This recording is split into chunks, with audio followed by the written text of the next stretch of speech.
ihame ry'umunsi. Uyu munsi mu ihame ry'umunsi ndashaka tuvuge ku mbaraga z'igihe. Yeremiya 46:17 niho batereye hejuru bati Farawo umwami wa Egiputa agira umuhindo gusa kuko yirengagije igihe cyategetswe. Wowe umurikiye, hari igihe cyategetswe ku buzima bwawe. Ibyo waba urimo byose n'ibihe ibyo ari byo byose waba urimo, ariko ari igihe cyategetswe cyo kuva aho hantu uri ukajya ahandi hantu mu izina rya Yesu. Ndashaka kubwira ko ibihe biburimo ntabwo ari byo uzagumamo.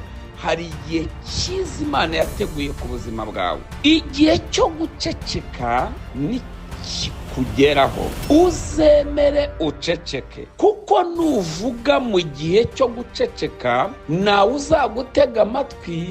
N'ibyo uzavuga abantu bazumva urimo usakuza, abantu bazakwita umunyamagambo. Ariko nuvuga mu gihe cyo kuvuga, abantu bazagutega amatwi, kandi amagambo yawe, haleluya, azabaryohera. Menya igihe cyo guceceka, umenye n'igihe cyo kuvuga. Ibikurwanya n'ibiremwa, ukurwanirira ni umuremyi. Salomo yaravuze mu Bwiriza ibice 3 ngo ari igihe cyo guceceka akabona igihe cyo kuvuga. Amen.